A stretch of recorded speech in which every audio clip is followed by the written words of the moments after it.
Sunday.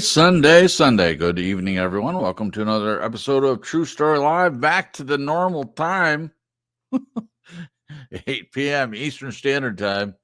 We did it at this 7 o'clock time, and the reason we did that is because at the time I was given my schedule for my new job, and I was going to have Sunday off, but I had to work on Monday. I was going to have Thursdays and Sundays off, which is not a schedule I wanted. But anyway, they changed that right at the end of training. And so I didn't end up needing to start as early, but everyone was graceful enough to do the time change. But as times happens in life, some things just don't work out. And so we changed the time back to 8 p.m. And that's what we're going to do. So sorry about the back and forth, everyone, but here we are, 8 p.m. All right. Yeah. Welcome, everyone, to tonight's broadcast. This one is Joy and Happiness. This one written by our friend and Nez, who of the Nez Lover channel, Marisa. And we're excited to dig into what she has to say about joy and happiness. I think it's a perfect time for that. So we'll get into that in just a moment. But first, we'll introduce the rest of the panel. For those listening for the first time, my name is Jason Cripps. I'm the host of the broadcast. With me, as always, is my wonderful panel, starting with my amazing wife, Jen. Jen, take a minute to say hello to the peoples. Hello, peoples. Good to be here. I'm battling the remnants of a headache that I got earlier today, so I sound not as cheery, but I'm just continuing to pray it goes away. That's the headaches, but glad to be here. Did you say that's impossible? It's impossible for you to not sound cheery. Oh, I was like, what do you mean, the headache going away? It's not really. No. Do not trust in prayer, good sir.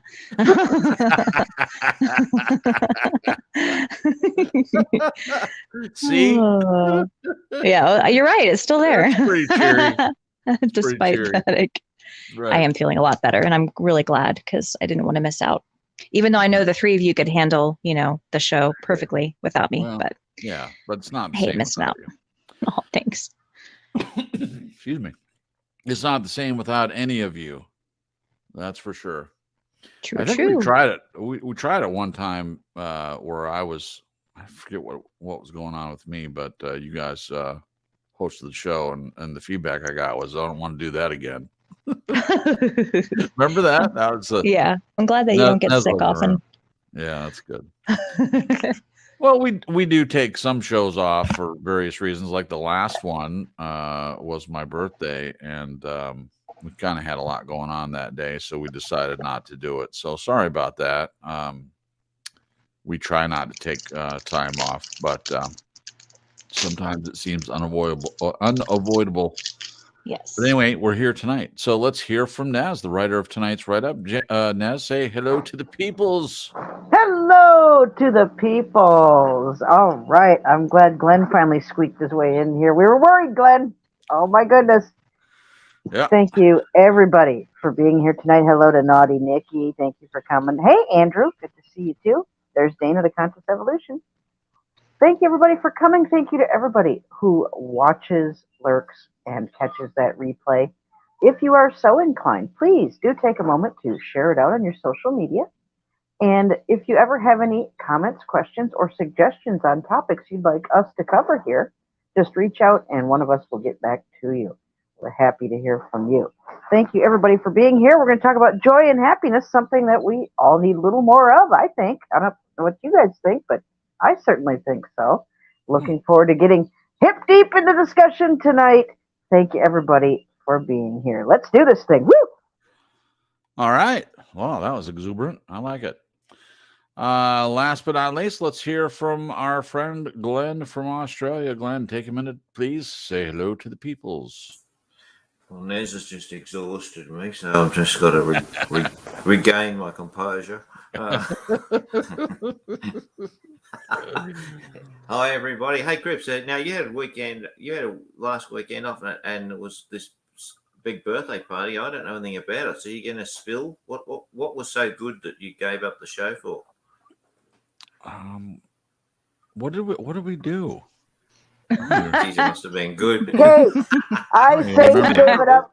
I vote he gave it up for cake. You cake and presents. Presents, no cake though. No cake. No, Jen and I are doing this this really healthy food eating program, and there's no cake allowed on it. And I've been doing so well. We've been doing so well that I decided this would be a birthday that I wouldn't have cake, which I know is shocking. It was shocking to me, but it's working real well. So it's a good way to get the rest of the weight off, which I've wanted to do for a long time. And fortunately, I'm not starting at the heaviest I've ever been, so there's not as much to lose. And I'm very happy that over the past 4.5 years, I have stayed right around the same weight, within 15 pounds. So that's, for me, that's awesome. So if I just can get the rest of it off, get to a weight I feel more comfortable in, then, I think it'll be good. So that's what we're doing. No cake this birthday. But next birthday, who knows? Could be all right next year. We played some really fun games. Oh my gosh, we were just laughing like crazy. Yeah. It was Oh fun. yeah, that's right. Didn't we go to Shannon's? Yeah. Yeah, that's what it was. We had a birthday party. Like, what did we do? I don't know. Anyway, early dementia or something, Cripps. You can't even remember your birthday. I know, right? What's going on, Jason? Yeah, people are starting to make the yeah, that was Nez. That was Nez again, making jokes when I'm not around to comment. I think like I would ever, sir. Yeah. I think it was something about the AARP or whatever. You'll be able to apply for. Didn't she say something like, he's like 62, and we were like, wait, what? 64 years old, and he's getting his golden AARP card. Yeah, I said those words. I'm not ready for that yet. We got another 10 years before that happens. But yeah, I'm getting older for sure. Yep.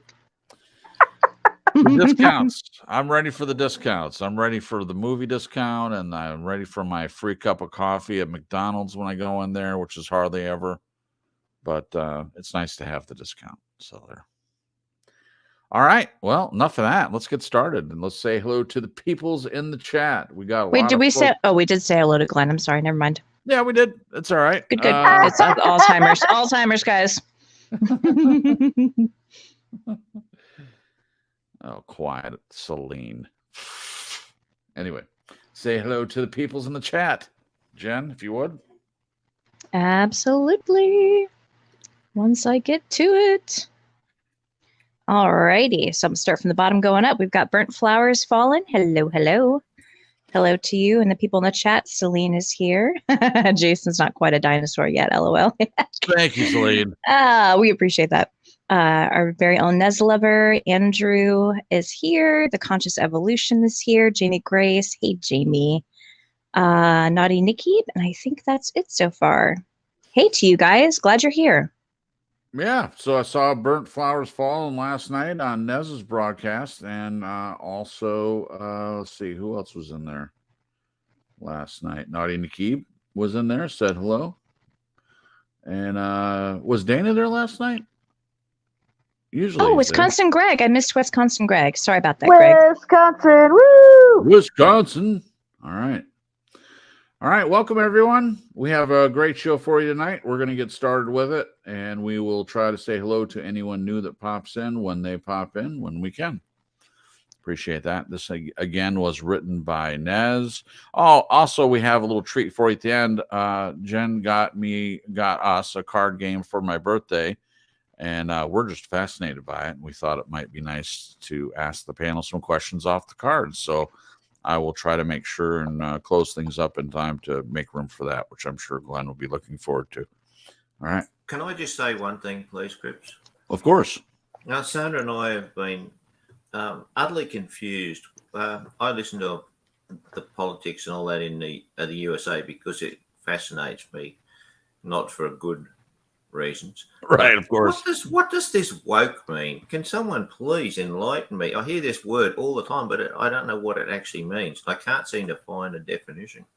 So Yeah, that's because they just made it up, and so now, but it's a big thing, in my opinion. And maybe we have different opinions. The rest of the panel can weigh in, but in my opinion, being woke, quote unquote, air quotes you can't see, is a term that means a person that understands that you need to be accepting of everyone's gender. It's basically the nth degree of being politically correct, and they're deciding what's politically correct to them, what's right and what's wrong. And if you don't agree with them, then it's women having it's not just having rights. It's them being in charge of things. There have been movies that have been done. They're criticizing men to the point of ridiculousness now. Toxic masculinity is like any man out there, not just a few, are their masculinity is toxic. They're just trying to change things. And as far as Hollywood is concerned, they put out some real stinker movies, and they realized that America in general is not quite ready to be quote unquote woke, but they're still trying to push. It's an agenda. It's one of the latest agendas that they're pushing. Does anyone have a better definition than that? I don't know about better, but as far as I'm concerned and what I've seen, Glenn, there's people out there that want to identify as anything they want to from one day to the next. If they want to say, today I'm a piece of cake, I identify, I'm not making this up. I wish I was. Yeah. It is that level of ridiculousness, self-indulgent, hedonistic, fantastical nonsense. It's beyond political correctness. It's fantasy is really what it is, and they really want people to buy into it. And heaven help you if you use the wrong pronoun for people. It's making bathrooms that anybody can go into, and if you're a single woman, that's not the best place to be, because anybody can walk in there. I don't want to go to a bathroom like that, but that's what's correct now. But boy, that's a whole nother show. So yeah. There you go. Yeah. Well, that helped a lot. Thanks. It's craziness. So you and Sandra can talk about how ridiculous Americans are, or at least gosh, because they are. I mean, this isn't happening anywhere in the country or anywhere in the world other than here. Doesn't happen here, that's for sure. The word's not used here. We don't do that crap. No. And I will bet, I mean, you can correct me if I'm wrong, but I will bet that when a couple has children, they don't wait until they're old enough to decide which gender they are. They're the gender that they're born with, I'm assuming. Well, I think you're always going to get that small percentage where they're sort of gender indeterminate, and that becomes a very difficult thing for parents to deal with. Sure it is. And to boil it down and to make it as ridiculous as to say that, oh, we'll just let the child decide when they're old enough to decide. In every case, they're blurring the lines of male and female. They're just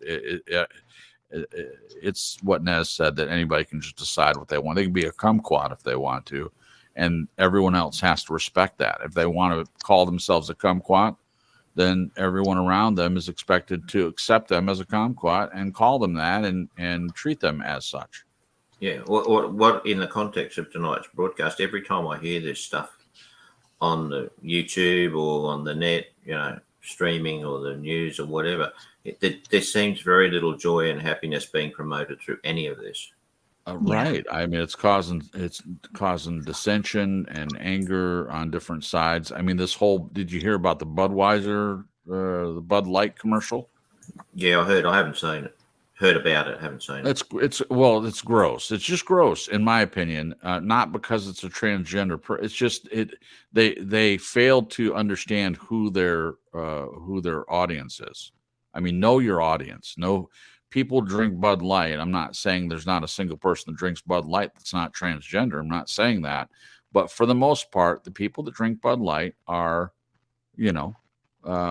cowboys and quote unquote rednecks or people in the South. I mean, for the most part. And then so when they had this commercial, the Super Bowl, with a transgender guy who has changed to a woman, and first of all, the person themselves, in my opinion, is ridiculous. I mean, if it's going to be campy and stuff, yeah, it's great. Okay, it's campy. It's just for fun. But they are drinking Bud Light in a bathtub and just acting ridiculous, and people took umbrage to that. People that drink Bud, so there's this huge boycott on Bud Light, and they lost millions of dollars because of it. And they fired the two people that decided this was going to be a good idea, which is, I guess, good. But it's people falling for this woke thing and trying to get that audience to buy their product. But they're realizing that the amount of people that are quote unquote woke is smaller than the rest of the population. Just because something is a movement doesn't mean that that's the majority of people. And so they're finding that out. Hollywood and advertisers and all of that are finding that out, that it's a small percentage of the population, and they're making a lot of noise right now. Hopefully it'll die down, but I don't know. Anyway. Thanks. Jamie Gray says, Cripps, they know who their audience is. It's an agenda. Yeah, I don't disagree that it's an agenda. I'm just saying that it was their agenda worth losing the millions of dollars that they lost, because apparently they're not too happy about it. And neither are the vendors who sell Bud Light. They interviewed a guy that went to go fill the shelves of new Bud Light, and it was all still there. He has to work. That's his job. He's a vendor or distributor of Bud Light, and when he doesn't have anything to do, he doesn't have a job. So it's affecting people's lives because they have an agenda. They're trying to push something down people's throat. But anyway, it's not that kind of show. But hopefully that answers the question. And yeah, we can get into this joy and happiness. We can set all this aside, the woke stuff, and get into the write-up, which I'm thrilled to do. All right. So the song is "Don't Worry, Be Happy" by Bobbie McFerrin. Everybody remember Yeah. that? Love that song. Yeah, the link's in the description. Give it a listen if you haven't heard it. If you've heard it, just remind yourself that when that song was out, it was everywhere. Everywhere. It's a good song.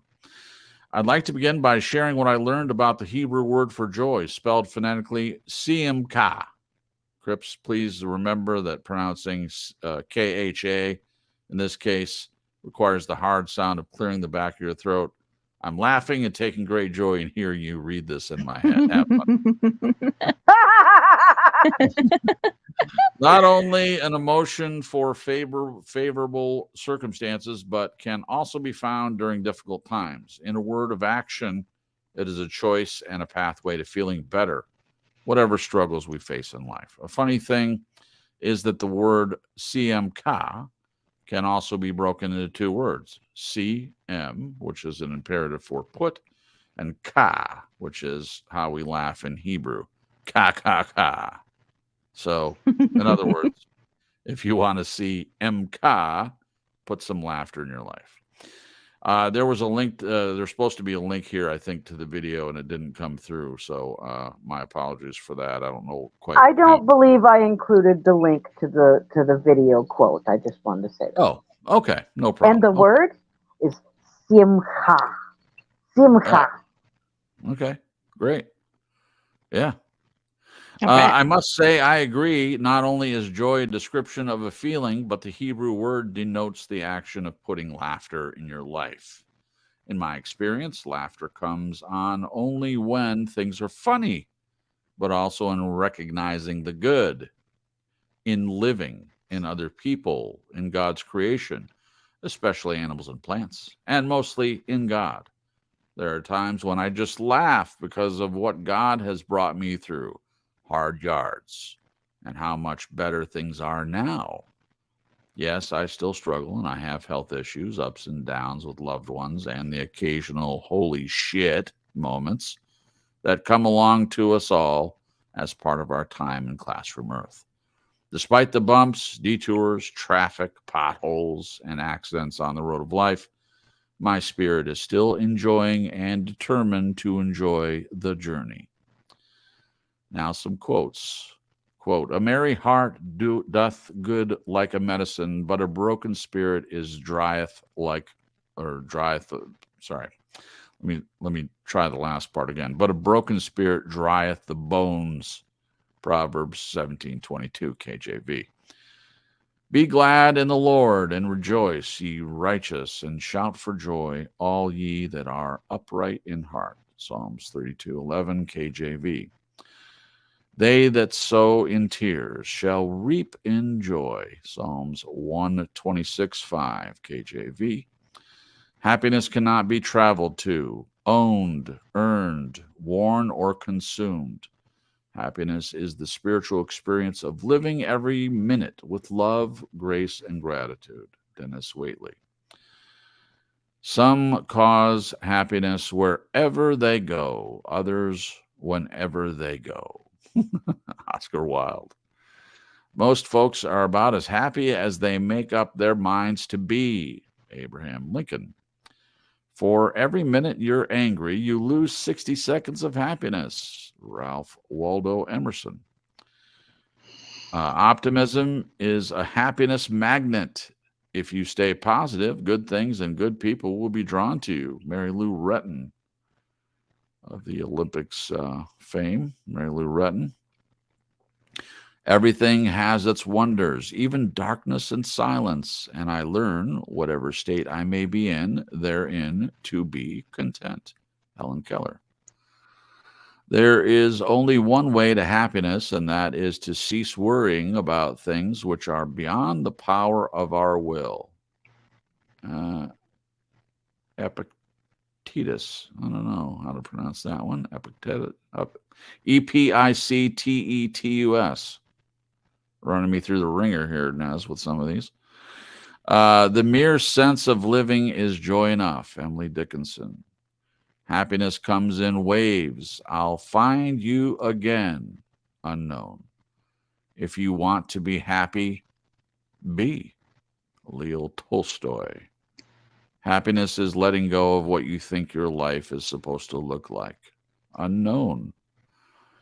The art of being happy lies in the power of extracting happiness from common things. Again, from Helen Keller. Joy is what happens to us when we allow ourselves to recognize how good things really are. Marianne Williamson, who I heard was running for public office possibly, which is interesting. They say a person needs three things to be truly happy in this world. Someone to love, something to do, and something to hope for. Tom Bodette. We'll leave the light on for you. Sometimes your joy is the source of your smile, but sometimes your smile can be the source of your joy.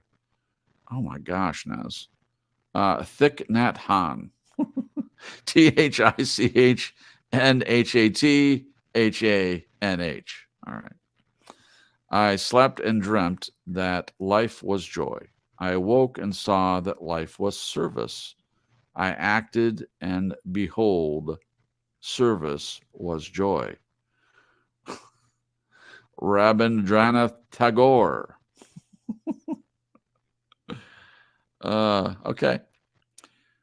What is happiness and joy to you? What is something that has really made you laugh from deep within your spirit with possible expulsion of fluid / intense physical responses? Do you believe we must actively seek joy, or does it find us? Can our joy be taken from us, or is it more a matter of being distracted / losing sight of our joy? What can we do when it seems our joy has been taken from us? How can we use our joy to benefit / bless others? What part of TSL brings you the most joy? When I am feeling low on joy or having trouble seeing it, because I do believe it is still there, I go to Jesus in prayer, and in turn, I am given things that point me back to the joy. My art streams are a huge part of my ongoing blessings from other people. There are times when I look down at the chat and I am delightfully derailed by the playful and hilarious comments. What a treat and a treasure are not only the comical comments, but the people themselves. In Nez Studios, my Billy, Derby Jack, my BFF Bobbie, and Angel Bulldog are truly the best at throwing humor grenades at me and can set me laughing to the point of needing tissues and towels. A beautiful place to be. In my experience, it is the people who love us the most who can truly bring us joy and happiness. Just keep letting them do it. And then a quote, join with those who sing songs, tell stories, enjoy life, because happiness is contagious.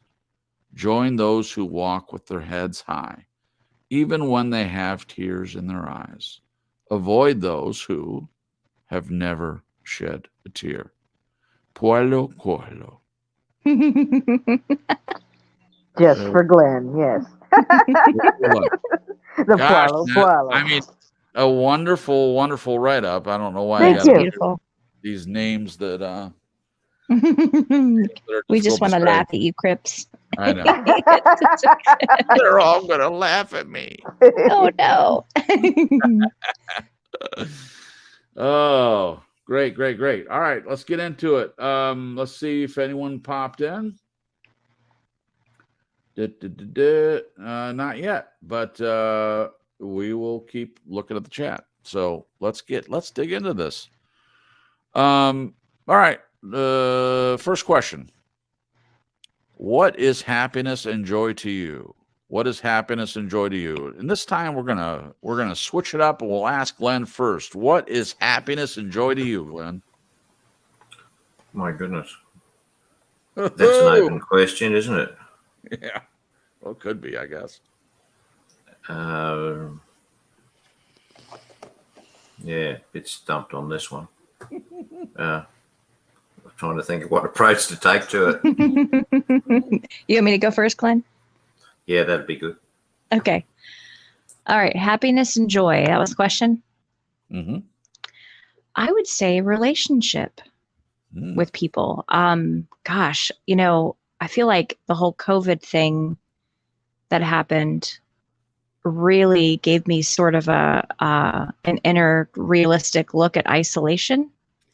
And it just really, for me, highlighted the importance of relationships and staying connected.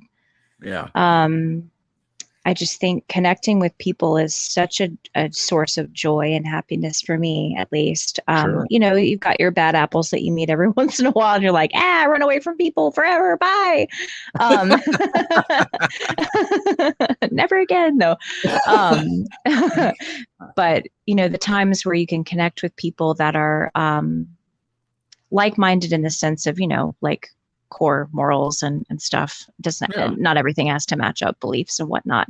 Right. But just hearing, the whole reason we do this channel is originally was to hear other people's stories. And I'm always hoping it'll go that direction because I'm fascinated.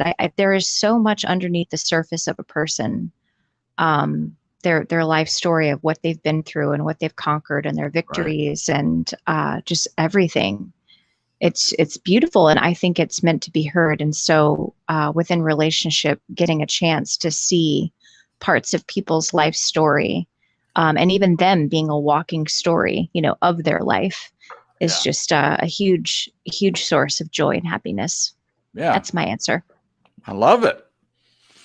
I appreciate you saying that about True Story Live. Yeah, that was the original purpose. And I also hope it will, we can do some of that where people are willing to write in their story. I mean, it doesn't have to be everything. It doesn't have to be a 900-page essay on your life. But if people were willing to share a story with us and it could be read on air, I still have desire to do that. It just, as I've said many times, I tried to get people to send their stories, and I thought this would not be a problem. I found that at least back then, when I started the channel, I couldn't get a single person to do that. So, I wanted to do something, so we changed it up and kept the name the same. I had someone come in the chat fairly recently, and I guess they thought that the channel name didn't match what we were talking about in here. True Story is live. It's like, you're a fake channel, I think is what they said, something like that. Anyone else notice that? No, I didn't see that. I'm out of here. I was like, okay, bye. Sorry to disappoint. All right. Yeah, sorry to disappoint. Thank you, Jen. That was great. Let's go to Nez next. What is happiness and joy to you, Nez? For me, happiness is knowing that no matter how bad things have been, or how bad things might get, or how bad I might behave or mess up, that God's there for me. Jesus is there to pick me up and help me get back on the right track. And there's nothing that I go through that God doesn't know about or can't get me through. Nothing. There's nothing evil that can come my way that is greater than God's love for me or his purpose for me. I believe every word of that. There's a reason I'm here. There's a reason I'm here right now with you guys. I'm trying very hard to not lose sight of those things, of those good things, when the other things of life come along, the annoyances, the pains in the butt, the bills, the phone call, just the everyday, it's easy for me to get distracted and get upset. So I need to remind myself not to lose sight of my joy, not to lose sight of the many, many people and many things that bring me real joy and real happiness. They're there. They don't stop being there just because I hit a bump in the road, if you know what I mean. Right. Wow. All right. Oh, hello, Patty Fish. Hello, Manic Mouth. Hey, guys. You're taking my job, Nez.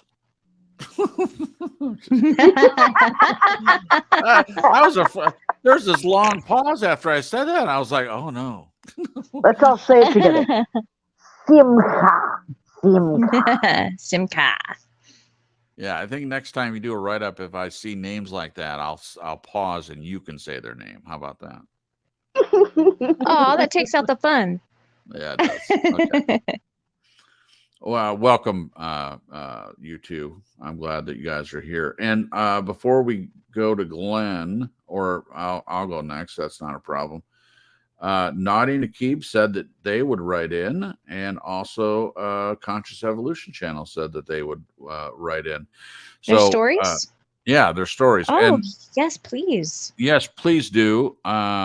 I'll give my email at the end if you guys are still around. If you decide to take off, which is no problem, just let me know and I'll pop that in the chat for you.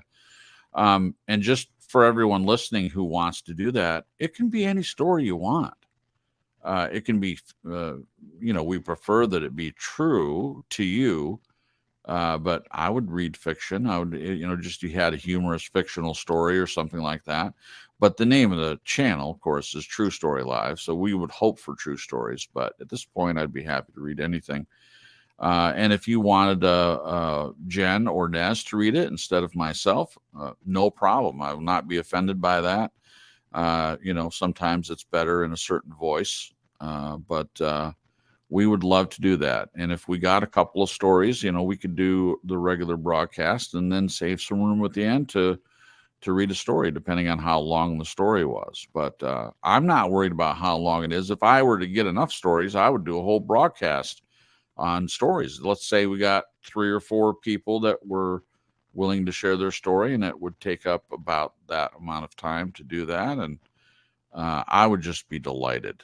I would be delighted about that. So if you guys would really like to do that, like I said, I'll leave the email at the end, and you can write something up. If you have any questions, of course, you can use my email and ask me. I'll be glad to respond. All right. Well, that just that delighted my heart. Thank you, guys. All right. So I'll go next and give Glenn some more time. See, I switched it up. I asked him first because I think a lot of times what he does is everyone answers, and then so he thinks of an alternate answer, right? No, he doesn't do that. But I think it helps sometimes when everyone else comments, and then he can, think about it. And I tried to switch it up, but I guess this is too open a question. What is happiness and joy to you? Well, first of all, I think that happiness and joy are two different things, but they're synonymous in many ways, I think. To me, happiness can be fleeting, and there's this idea in society of that we have the right to happiness, and a lot of people aren't happy. I won't go into why I think that is, but I just think they're different. Joy, I see, just my opinion, I see as something that springs up inside you, even through difficult times. Happiness, I think some people can be happy even when things are tough. I don't know. I haven't really thought about how much they're different. They feel different to me. But regardless of that, to me, happiness can be in little things. For me, it is. Happiness and joy come from little things. I get to wake up every day with a wonderful person who loves me, and that brings me great joy. And I'm also happy to be married to the same person every day. And so that, for me, is a deeper happiness. I'm happy sitting on the love seat with Jen and watching something on Netflix and stopping it and having conversations and eating our dinner. And, it may seem like a small thing, but it brings me great joy. So happiness and joy generally to me is when I am with someone that I love and we're just spending time together, as cheesy as that might be to some people. It doesn't have to be a love interest. I have certain friends that when I see them and spend time with them, it makes me happy. I really liked, I liked both answers, but I liked Jennifer's answer because it's pretty much the same to me. People. I'm a way happier and joyful person when I have friends and loved ones around me. I just am. I mean, I've spent a lot of time, not completely solitary. I've never, just been by myself without any contact with anyone. But I've been alone enough to know that I like being around people more, and that's the way I was when I was a kid. You probably heard me describe when I was a kid, I was everybody's friend. I wanted to know everyone. It didn't matter, skin color, gender, didn't matter. I just would walk up to people. If my mom were alive, she could back me up on that. And I've told a couple stories of when I was a kid and went around the neighborhood knocking on people's door, looking for kids to play with when I was 4 years old. Now, that obviously terrified my mother. And that wasn't the only time I did it. We were on the beach in New Hampshire once, and we're all on a blanket, and the beach was full of people, and I just could not be tied. There was all these new people to say hello to and meet. And so I just went wandering off, walking down the beach, saying hello to people. And my mom obviously freaked out because she looked up and I was gone. And they had a little search party, and of course they found me. I wasn't too far away, but yeah, a child was I who just wanted to know people, and it brought me great joy to meet a new person and to be friends with someone. And I feel like I kind of lost that for a while as I got older and kind of sharpened my edges a little bit, and it didn't seem as important to me.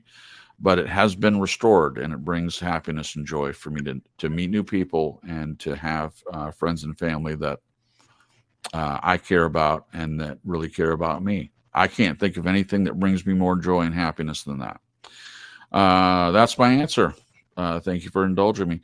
All right, Glenn, you're up. What is happiness and joy to you, my friend? Your attitude. Okay. Basically. Jason's attitude or just people's attitude? No, what? How did he get into that? You asked me the question. It's a personal attitude. You can look, the glass is half full or half empty. You can take what makes one can have the same circumstance. Or one person will be happy and another person will be miserable. It's how you view it. Yeah. And I think it's such a personal thing. Yeah. You know, you can find happiness and joy in circumstances that are adverse, and obviously I'm in a situation like that. Yeah. Sure, I mean it could be better, but it doesn't mean you're not happy. Right. Yeah. Now, what came through from Naughty Nikki, if that's how you pronounce it, is it a she or a he? I'm not sure. Okay, they said, "Oh, but I don't think I've really been happy." So what is happy? That's to my mind a good question. Yeah. What do you think? Happy. I think it's just really happy, like truly happy. I don't know. Maybe I mean- do you ever feel like you're busting from joy, like your body's going to explode? Yeah. Maybe that's what happy means. Yeah. Or your face is smiling so much that your cheeks hurt. That happens to me. Yeah. So, Glenn, do you have more to add, or can I comment? Please comment. Yeah, I to a certain extent, I do agree with Glenn that it is an attitude that a person has. I wouldn't have agreed with that 5 years ago, probably. I would have thought, well, a person can't control whether they're happy or not. They either are or they are not. But I have learned a lot since then. And of course, with Jen being in my life, I have a different view, different perspective on things. I think in my being alone, I just counted on myself and wasn't willing to risk having other people around me because I had been hurt a lot. And I'm sure I'm not the only one. I'm sure there are people out there who don't risk making new friends or spending a lot of time around people because of how often they've been hurt. But I do agree with Glenn that even if things aren't going super great for you, you can find happiness and joy with small things in life. I'm adding that bit, small things. I think there are things in life that you can find joy. Jen put attitude of gratitude. And I have really gotten a lot out of Glenn in his write-ups, adding this bit about gratitude and doing a series that relates to that. And in the past, I would be, kind of complaining about things to someone, and they do a little. I was mentioning this to Jen just last night. They do a little what I think is gaslighting when they say things like, "Well, there's people that have it worse than you. You should be grateful." To me, that's not a reason to be grateful. I think being grateful is a choice. You can find things to be grateful for, even if everything's not perfect. To have gratitude. And that has really, really helped me. And I've kind of taken that, I've adopted that idea. And I found for myself, when I really think about it, there's really not a whole lot I have to complain about. Sure, nothing's perfect. But if I set the things that are awesome above the things that aren't awesome, I can have gratitude in those things.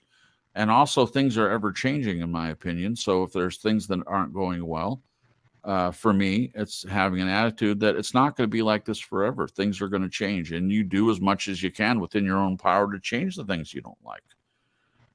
And that seems like a tall order for a lot of people. So I do realize that there are people out there in horrible situations, and it's hard to find happiness and joy.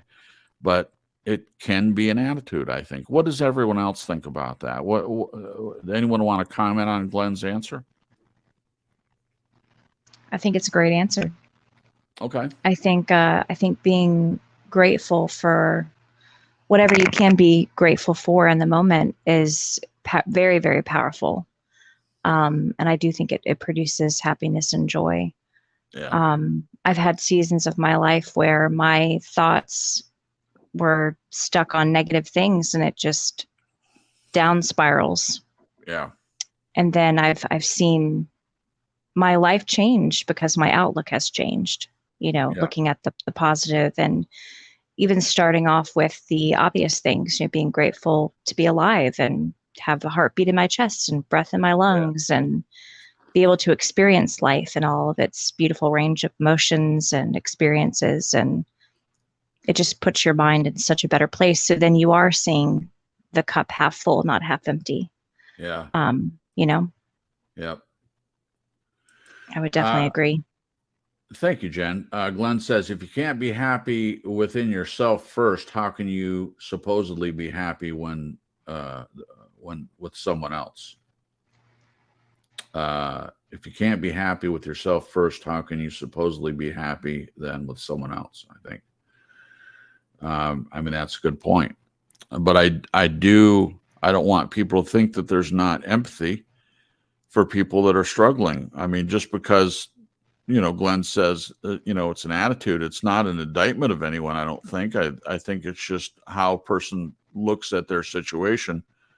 I think it's encouraging people to find something to be happy about, even within their situation. Would you say that's accurate, Glenn? Yes, I would. No, and I just make the point is when we first connected again in that time after your mum passed on, do you think that you were within yourself ready to connect with someone like Jen or not? You had, well, to my mind, you had to do years of quite a lot of work to even get to a point where you were where this was even going to be possible. Yeah, but I had, like you very well know, you presented the idea to me about opening myself up, and that seemed to be a pretty quick process. But I would say all the work had been done before. I just didn't realize it. I had to see how closed off I was, because I don't think I realized how closed I was. But yeah, years and years of work to get to that point, especially after my divorce, my self-imposed exile after that, and my grieving, which seems ridiculous to me now. But I can't say it didn't happen. That's a great question. Would I have been ready for Jen long before that? I mean, I think at certain points in my life I would have been, but I think the timing was absolutely perfect. But I did have to open myself up to the possibility of finding love again, and I'm glad I was able to do that. I don't know that everyone is able to do that if they're really closed off. I mean, I've met some really, really bitter people, and I don't know everyone's story, but a lot of people seem to hold on to that. It can become a habit, and the truth for me is that deep in my heart, I did want to be happy. I did want to find love again, but I felt like I was so jilted. And I think you can hold on to that idea. Yeah, I was hurt by someone, and this is the way that it is. It doesn't have to be that way, because you're the one that gets to decide. Can't let anyone else decide for you what you're going to be open for or closed to. That's your decision, I believe. So essentially, you have to relinquish the things that are holding yourself back from being happy. Agreed. Absolutely. We call it uncovering. I believe the world covers us up, and we allow ourselves to be covered up by things from other people. And when you become an adult and you're introspective and looking at your life, for me, there's a decision to get all that crap out. And when you do, it opens up your true self. That's the way I see it. So, yeah. I think that is something that is within a person's power to decide to do that, despite their circumstances. Great question. What do you think, Nez? Do you want to comment on Glenn's answer? No, I'm perfectly fine with his answer. It is about attitude, really. I agree. Okay. All right. Well, we got a lot out of that one question. So look at that, Nez. These write-ups are just getting better and better, in my opinion. Great. Thank you. All right, next one. What is something that has really made you laugh from deep within your spirit, with possible expulsion of fluid / intense physical responses? Let's we've been talking a lot. Let's ask Nez first on this one, even though it's her write-up. What do you say, Nez? What What is something that has really made you laugh from deep within your spirit? Oh, wow. I had to pick a moment, and I've had several in my art streams. There was a time I went live every night for 2 years, and Billy was there every night. God bless him. And there were certain other people that were there just about every night, if not every night. And they would just totally derail me when I'm trying to do my artwork, or I'm singing. Sometimes I sing when I do my artwork. And Yeah. what it was this one time, it was earlier in my YouTubing when the troll activity was more aggressive and ongoing. I mean, they're still going on, but it's nothing like it used to be. And Billy had looked at one of the comment sections of their hateful videos about something about me, or I don't know, one of their hateful videos, and Billy called it the comment section of the righteous, and that made me do everything all at once. I think I coughed, sneezed, farted, burped, laughed, everything. I think I had a drink and I might have spit it out. I had tears. I'm sure I peed myself at some point. It really was a full-on experience when he said the comment section of the righteous, referring to those hateful people. Oh my God, that I still laugh. I wish I could look. I'll have to go back and find that stream, and I'll play that for you privately. That part. It's wow. That side railed the stream for, I'd say, at least 15, 20 minutes of just laughing. That was pretty good. So Billy gets credit for that. All right. Well, that's great. What do you say, Jen? What's made you laugh so hard from the center of your spirit? What, do you have anything that comes to mind deep within your spirit with possible expulsion of fluids and / intense physical responses? I'm trying to remember what you and I were laughing at, but we have so many moments of laughter. And usually it's when our inner children come out to play with each other, which sounds very weird when I just said it out loud. But you and I have childlike parts of us that are goofy and funny. And sometimes we play fight sarcastically. Yeah. And and it's hilarious. It's wonderful. There was one time specifically, and I really can't for the life of me remember what we were laughing at, but our faces were hurting. Yeah. Like our cheeks and my stomach was hurting from laughing so hard. Oh my gosh. Yeah, I wish I could remember what the specifics were, but we've just had so many times of laughter like that. It's wonderful. Yeah, and I know for me, after just, I think I've only had one other time in my life where I've laughed that hard, which is kind of sad. But after going through years and years, decades of really hard stuff and more tears than laughter, it's just a wonderful experience. Yeah. And it's very healing. Yep. Yeah. I would agree. My answer is going to be quite short, but Jen used the same answer I had plans. I have not laughed as much and as deeply from deep within my spirit as I have with Jen. I just haven't.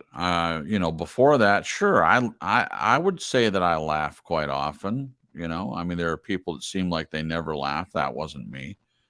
I laugh when I'm reading a book and something's funny, or there are lots of movies that I've seen in the past that have a scene, or a TV show. Community is one of them that we've watched a couple times. There's a couple episodes of that just make both of us just laugh so hard and our faces just hurting, side splitting kind of thing. So humor of other people, but most often with Jen, it's something she says or something that she does that really makes me laugh, and actually the sound of her laughing often makes me laugh. It's contagious. It just is. And she has lots of different types of laughing, and the really, really deep laughing it just delights me.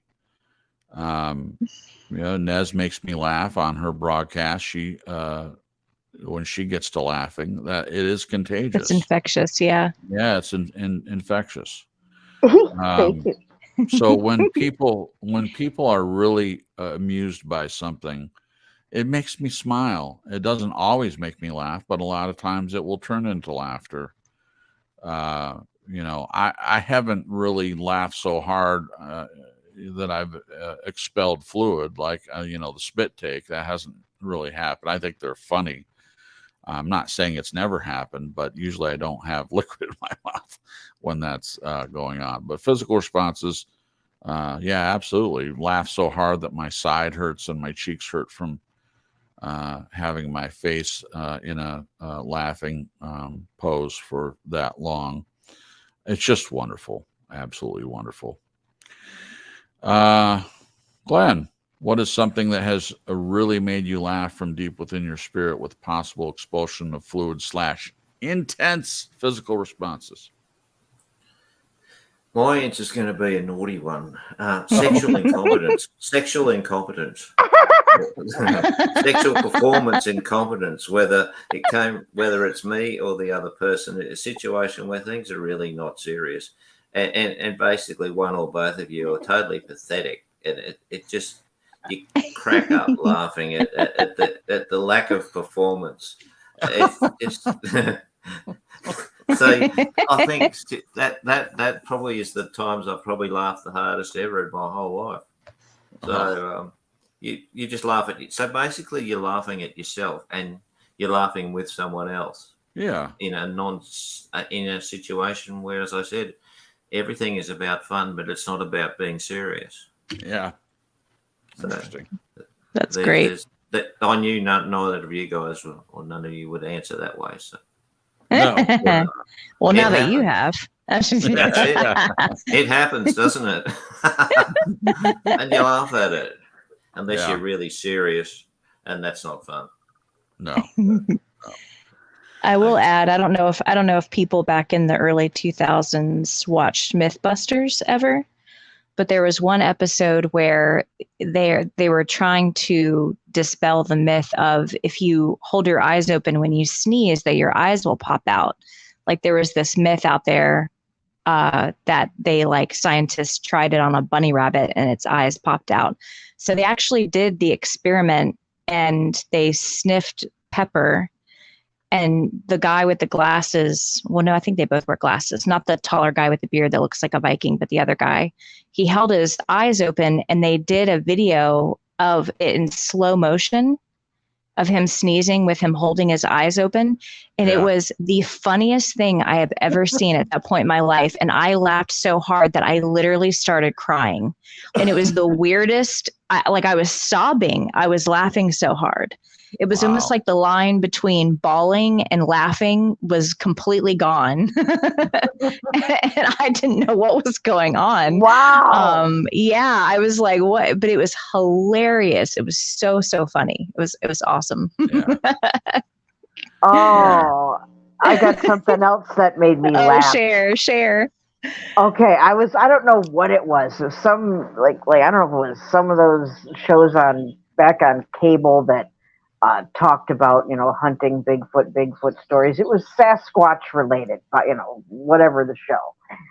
And it's narrated, and this guy is telling a story and showing, you see the Native American gentleman nicely dressed with his leather and his beads and his feather, and he's got his nice canoe, and he's just making his way across this lake. It's just very picturesque and serene and peaceful. And he was saying something about how he had wanted to go hunting or fishing or whatever it was. He wanted to go to this other place that the elders had told him, don't go there. Yeah. But they never really explained why not to go there.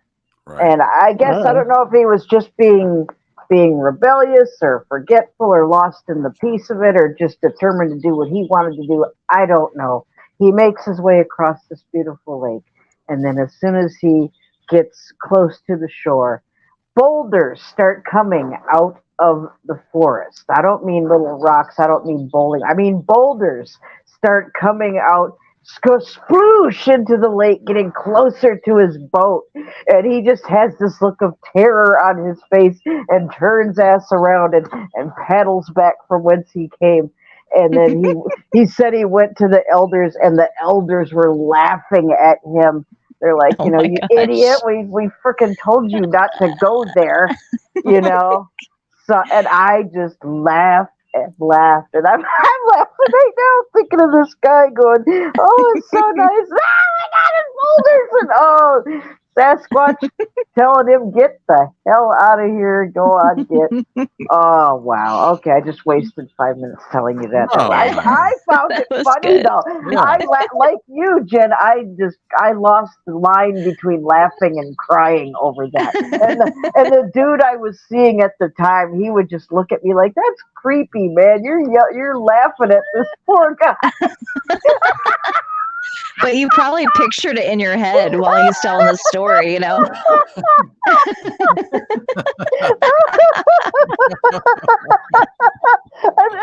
then I think about him going to the elders, laughing even more than me, like, "Fool, we told you not to go there." Duh. Okay, I'm going to calm down now. Oh my God. Wow. Oh, that was good. Love it. Yeah, I think there are a lot of things that can make us laugh, and I again, it's the thing that I think that you have to be open to. And honestly, when things aren't going well, you know, you can find something to laugh about. It's also, I'm sure everyone has heard, you know, laughter is great medicine. And I'll never forget a story I learned when I was a kid of a guy that was really sick in the hospital. And, you know, they didn't think that he was going to live. But he asked them, this was a long time ago, so this is the mid-70s. But they asked him to bring in he asked them to bring a TV no, it wouldn't have been the 70s. Anyway, maybe it was the 80s.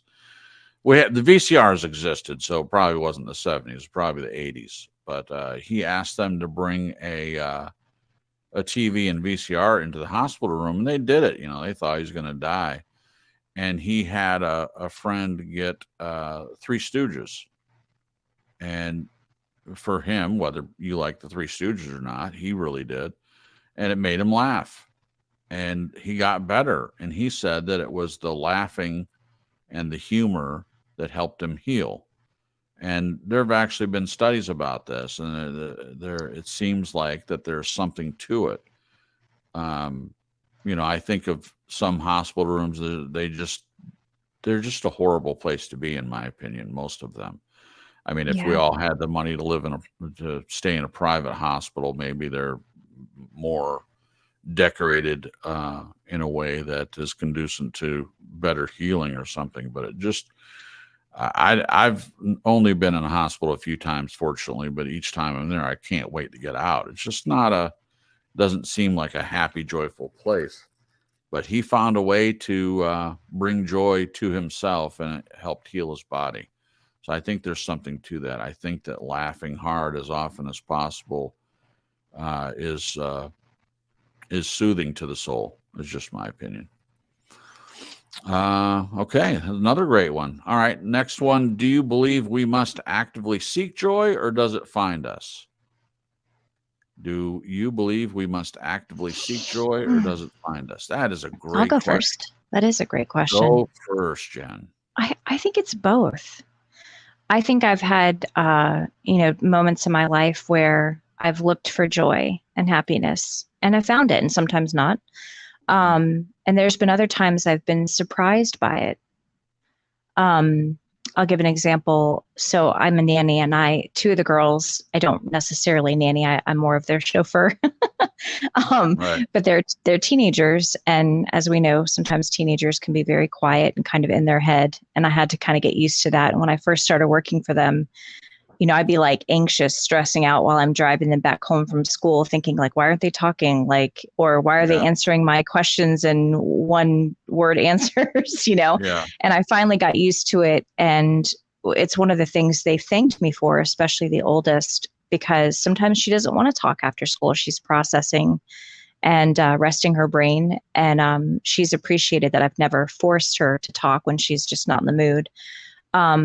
But there's been a handful of times as I worked for them that the two older girls open up and will ask questions or talk about things, and my heart just explodes with joy. It's such a rare occasion for them, to be really talkative and in a really good mood, and I delight in it. It just makes my heart bubble up with joy. I love it, because I love getting to know people, and especially these girls. I really care about them. So that's an example. Yeah, that's good. I definitely think I seek it out, but there are times I'm surprised by it. Yeah, that's good. Yeah, I like that answer. I don't think I can do any better than that. I would agree. I think some things just happen that bring a person joy.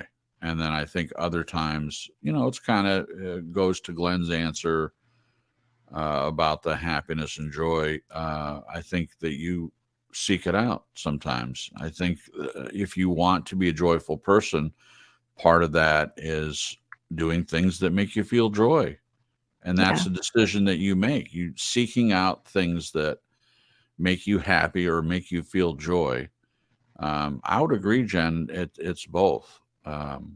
Things can just happen that make you feel joy. While you were talking, Jen, about the girls laughing, I thought of the videos that you've shared with me sometimes of an infant whose parent does a face or makes a noise or something, and it's this giggle, this laugh that comes out of a little baby, and it just brings joy to my heart. It absolutely does. Things like that. I mean, there are so many things in this world. I mean, a lot of times we can focus on the negative things. There's plenty to focus on if you want to do that. If you want to focus on how tough things are in certain areas, and war and people without food, and oh my gosh, I mean, you could really reel yourself up about it. But there are also still things in this world that if you take the time to really enjoy it, it does bring joy to you. Nature and things in nature, and the laughter of a child, for instance, being with someone, as I mentioned earlier, being with someone that loves you and you love them, and just enjoying time together. So yeah, some of it's actively seeking it, and sometimes joy just comes. The Bible says grief. I just forgot. Grief lasts for a night. For the night. Yeah, and joy comes in the morning. Yes, that's the one. Joy comes in the morning. I just have always loved that. What do you think, Nez? Do you believe we must actively seek joy, or does it find us? I agree with Jen. I think it's both. And I think that sometimes that it's really a special blessing when we're not even expecting it, and it hits us like a truck. It just comes out of nowhere. That laughing, that joy, that making your face hurt because you're smiling so much, Yeah. And, I've experienced both, where I'm actively seeking it. I've actively sought it in the wrong ways, in the wrong places, from the wrong things, but then that really wasn't joy that I was looking for either. That was trying to please the flesh, trying to satisfy an addiction or a craving or an unhealthy habit or an unhealthy relationship. But if it's something good, I've spent time actively pursuing happiness and joy. I do that here every time on TSL. I'm actively pursuing something that not only brings me joy, but I'm hoping that it brings some joy to other people. Whether you guys are just laughing at me being stupid or whatever, I'm hoping to make somebody smile, bring something good to the table at some point doing TSL with you guys.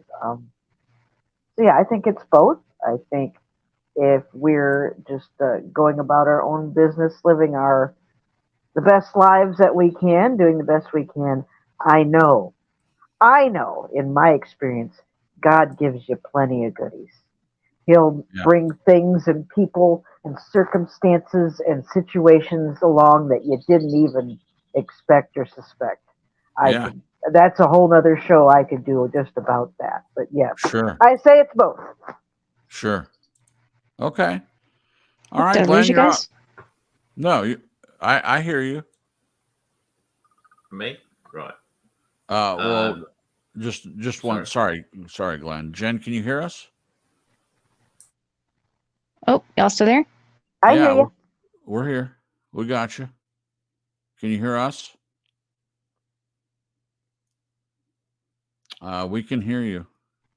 Okay, good deal. Good deal. Woo. You're back. All right. I'm back. Wonderful. All right. Sorry about that. Go ahead, Glenn. Sure. I think my attitude's been well stated. I'm not a seeker, so Right. have a different idea from each of you.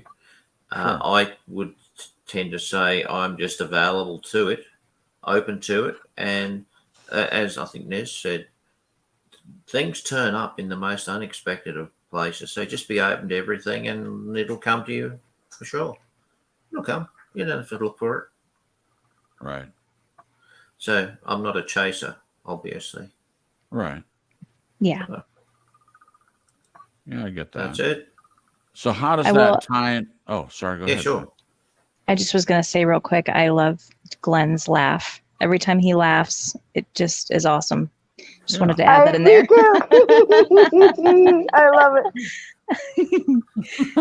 All right, go on, Jason. Go on, Cripps. Quick. Yeah. So how does that tie in? So to the other question, what is happiness and joy to you? I was getting the impression that you're saying that it's an attitude. It's like a decision to have happiness and joy. So how is that different than? I mean, do you decide to be open to joy finding you if there's It's no an seeking? attitude. It's an attitude. Once again, it's an approach. It's not right or wrong approach. It's just an approach that works for me. Why would I bother seeking something nebulous when I can be open to everything that might come? I'm not defining it in terms of, well, am I looking to be happy or looking for joy? I'm just looking for whatever comes. And Right. if that happens to be happiness and joy, will be awesome. Right. Yeah. Let it all come, please. Be open to everything. Just not try to say, well, I'm only going to look. You don't say that. Why have a narrow construct when you can just say, okay, look, throw the floodgates open and just say, let it come. Yeah. Yeah. So this may be a stupid question. I'm not sure how it's going to come across, but have you ever looked for a job, or do you have the attitude that a job's just going to come? Well, in the days before I had my own business, which is a very, very long time ago, yeah, sure, Yeah. I would apply for jobs. Okay. But sometimes they'd say you can have the job, and I'd say no, it doesn't feel right, so I wouldn't take it. Right. Right. The reason I ask that is because there are people that I've met that feel like even within Christendom, there's an attitude that some people have that God's just going to lay things in their lap. And it reminds me of that. Like, No, that's not my attitude at all. You've got to be available for a start, and things will find you. But I mean, you don't just sit inside the house in a dark room and say, well, love's going to find me. How's that going to happen? You're not available. You have to do something for yourself. Yeah. I just can't see how God as what you see God as is going to give you anything in that respect if you're not going to meet halfway with your approach. So my point is that I think there's some seeking involved with I agree with you 100% that you have to be open to it. There's no disagreement there. And I respect your opinion, obviously, for you to just expect that if it's going to happen, it's going to happen. You don't have to seek anything. I think the intangibles are different. I think, like, we're talking things like joy, happiness, all that sort of thing. They're not tangible per se. It's not like going to the shop and say, okay, I need to go to the hardware shop to find a 6-inch nail. That's a different scenario, isn't it? Right. Oh, yeah, I would agree. Yeah. So we've got to get within the context of what I'm actually saying, and that relates to. Yeah, that's what I was attempting to do. I mean, by putting it in certain parameters, and you did that. So it's not everything that you don't seek. Obviously, if you're looking for a job, you can't just expect someone to come knock on your door and say, crikey, no. If I wanted to meet a nice lady, I'm going to go on the internet and look on there, aren't I? I'm not going to sit in the house, eating peanuts for the rest of my life. Sorry. You mean eating sultanas of the Maybe. Do you sultanas? I'm guessing those are like saltines. No, you call them. I think you call them currants. I think raisins. No, you call. So see, we have raisins, sultanas, and currants. I think you call sultanas raisins. Oh, okay. Huh. I know what those are. Yeah. All right. Fascinating. Everyone answered that one, correct? Yes. All right. Next one. Can our joy be taken from us, or is it more a matter of being distracted / losing sight of joy? And then a follow-up to that one. What can we do when it seems our joy has been taken from us? So we'll have each person answer both parts. But let's concentrate on the first question Nez has asked, because they are included together. So the first part is, can our joy be taken from us, or is it more a matter of being distracted, losing sight of our joy? Jen, I heard you make a noise. I would say yes, only if we let it. And I do think it's about the second part, the perspective. Is that what it said? Perspective? Is that the word she used? What was the second part? The second part is, what can we do when it seems our joy has been taken from us? Okay. So the first part is, can it be taken? And then what do we do if it's been taken? Yeah, I think we can let it be taken, which is kind of a really weird roundabout way of answering. I'll give you guys an example. I had a really amazing day the other day. I found this book that I feel God has brought into my life that explains a little bit more about me and helping me understand myself. And I was kind of an emotional state, but in a good way. And I was leaving work and had a run-in with another driver in the neighborhood I was leaving at work. Yeah. And I was passing a really long, one of those car trailer, what are they called? Trailer? It's like a car hauler, Carrier. It's like and so it looks like a tow truck on the front, but the bed is like super, super long, and it wasn't a double decker. It was just like a single, platform, but it was really long, like 20 foot long or something, maybe longer. So I pull over to the left. It's just a regular neighborhood, like a 2-lane highway with no line in it. And I'm driving past this trailer, and I'm near the exit and entrance to the neighborhood. And this guy flies in to the neighborhood, and he wasn't there when I started passing this trailer, but I was only like halfway past the trailer when he pulled into the neighborhood. So he speeds up, and he's coming right at my car. And I'm like, does this guy not see me? I'm in this orange big box car, Honda Element. And I don't understand what he's doing. I'm like flabbergasted. I'm like, is he going to hit me? Like, I don't know what's going on. So he pulls up right in front of me and stops. Like, I stopped and he stopped. We're nose to nose. And I'm like, what is this guy doing? So I'm motioning for him to back up because I had the right of way. Like here in the US, if I was there first passing a car that's parked on the side of the road, he should have held back and let me continue to pass and get back onto the right side of the road, but he didn't. He came right at me. So I was very flustered.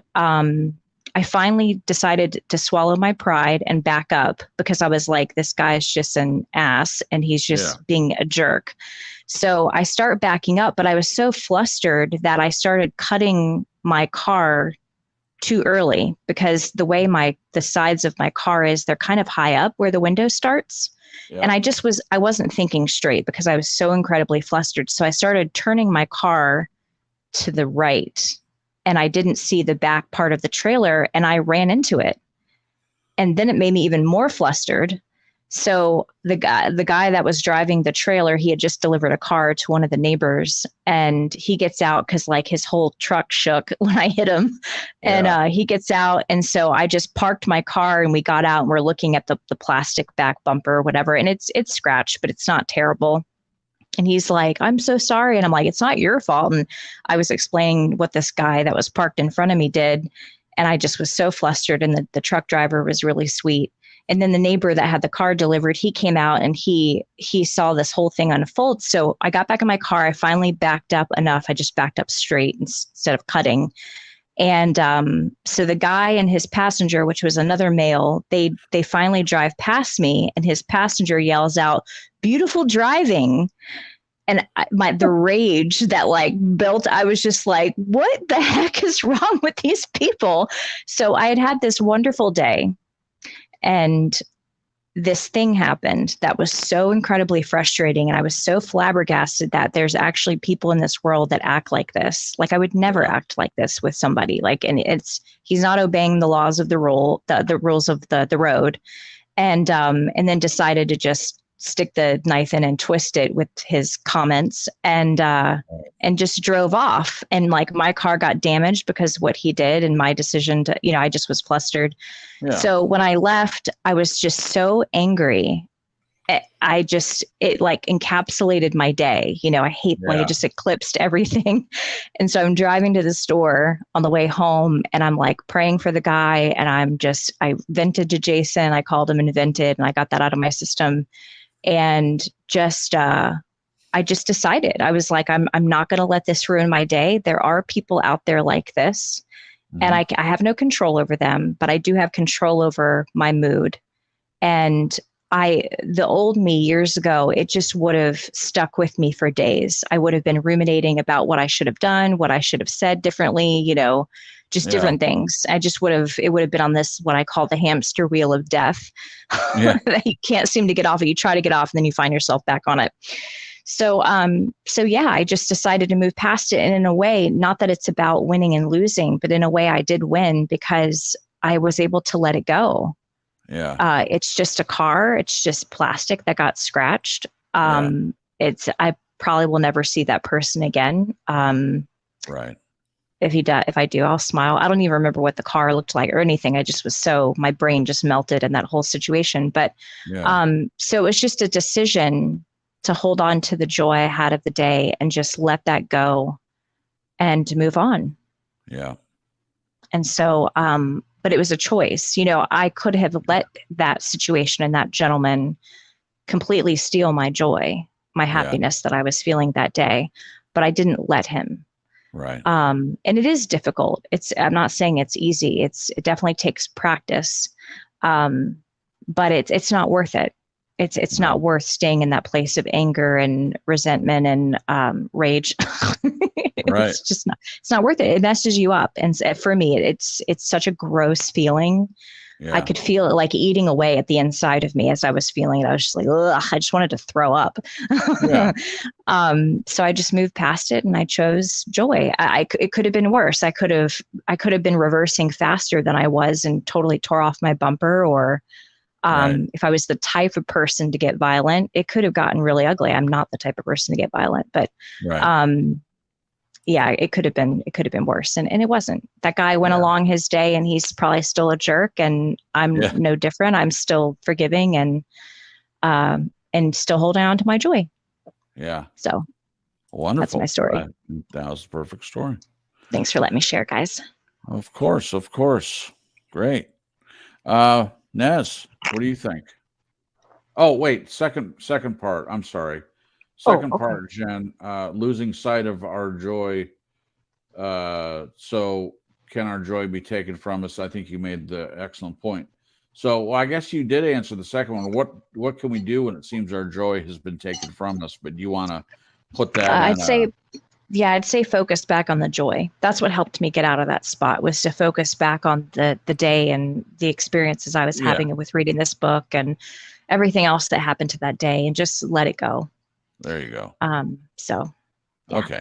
Thank you, Jen. All right. Sorry about that, Nez. Go ahead, Nez. Can our joy be taken from us, or is it more a matter of being distracted / losing sight of our joy? What do you say? And then I'll ask the second part.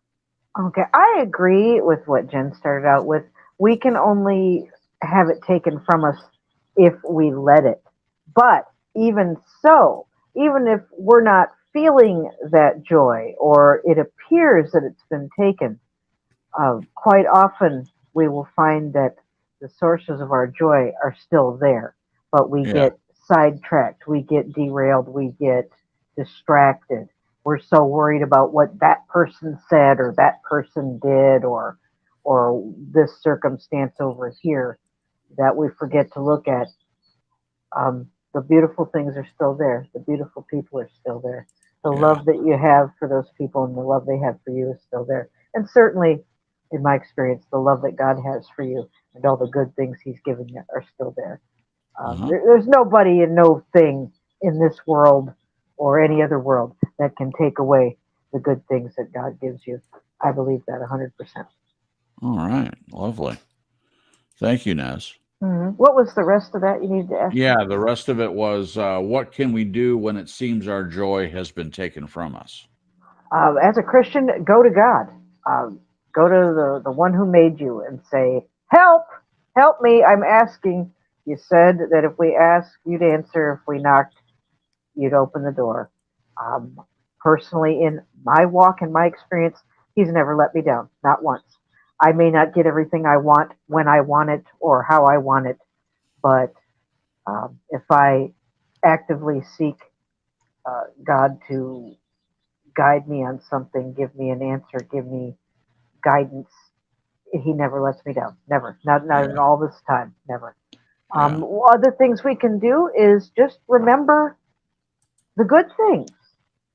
If you have breath in your body, if you woke up today, if you were able to get out of bed, if you have food, if you have something to drink, if you have a roof over your head, if you have people in your life that love you and you love, there's a ton of things right there to remember, to be thankful for, and see as a source of part of your joy.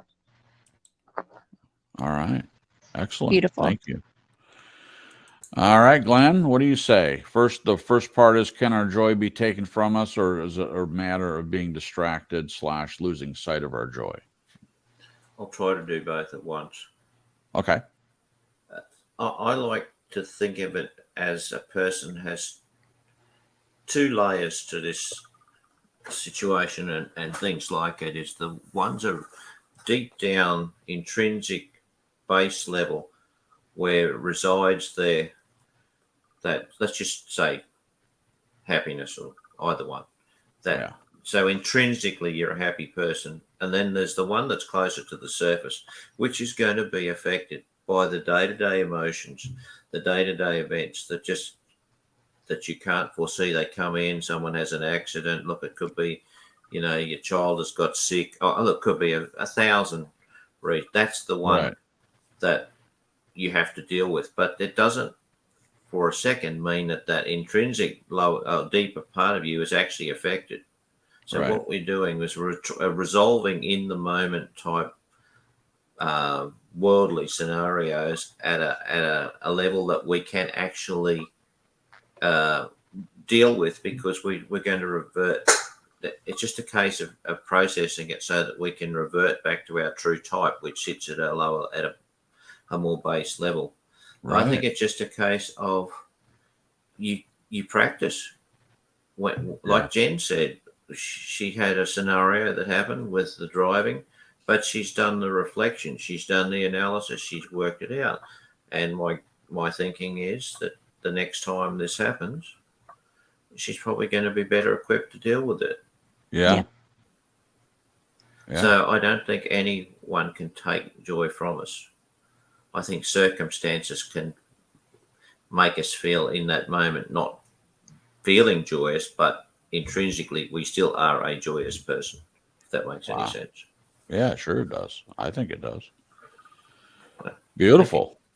Well, great answers. Great answers. I can't add anything that everyone else hasn't already said. I agree.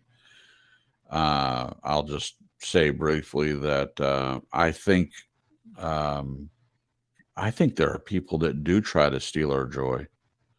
Really do. I think there are people that love misery and they want other people to be miserable. And if we allow those emotional vampires to get their fangs in us, it can be very difficult to shake them off. But Jen's story is an example of where as she said, in the past or even that day, she could have allowed it to affect her whole evening. And I was with her that whole time after the incident. And I think she forgot about it. I mean, she didn't allow it to take over her the rest of her evening, and it was wonderful to see. So she made the decision that she wasn't going to allow that. She couldn't control what happened. That was out of her control.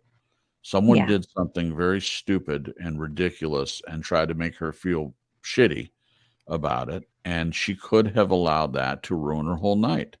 She could have ruminated about that all evening, and it could have messed up everything for her for the rest of the night. Or it could have lasted longer than that. Oh, how I can't believe people exist like this. It could have gone on for days. It really could have. Yeah.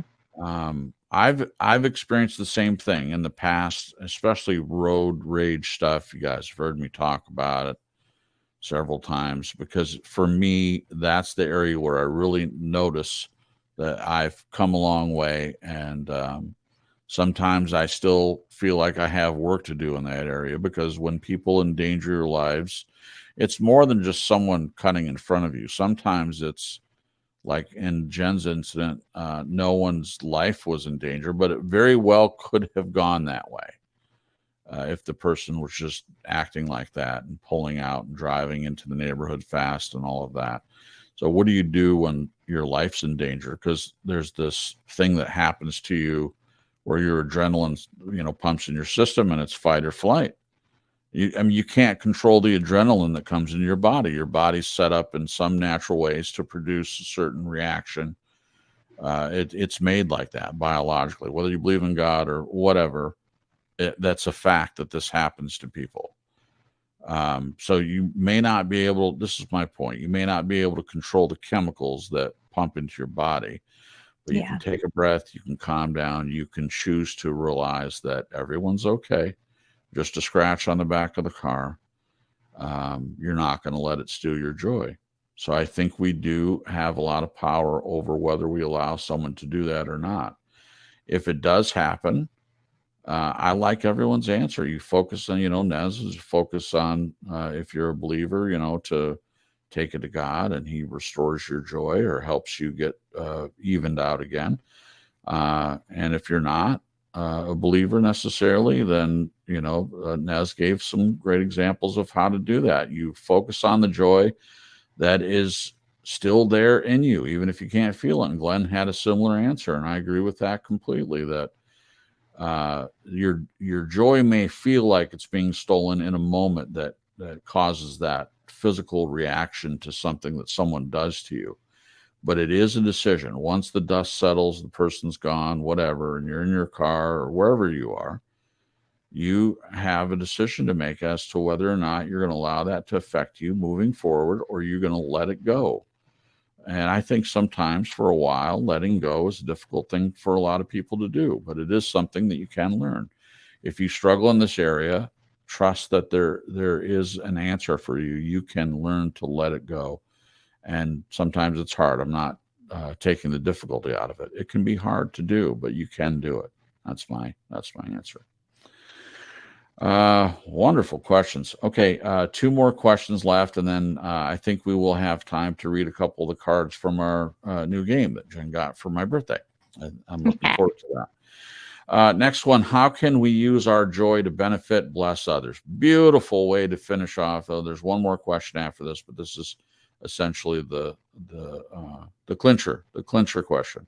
How can we use our joy to benefit, bless others? And I'm going to ask Glenn first on this one.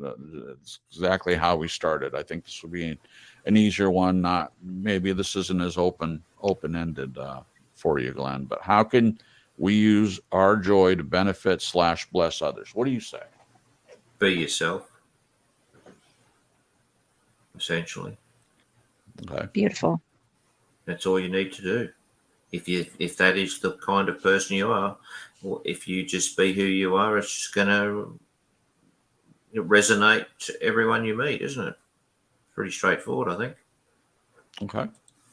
Great. Thanks. Nez, what do you say?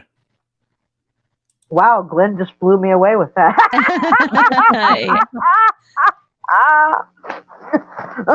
Wow. Give me a moment here. Woo.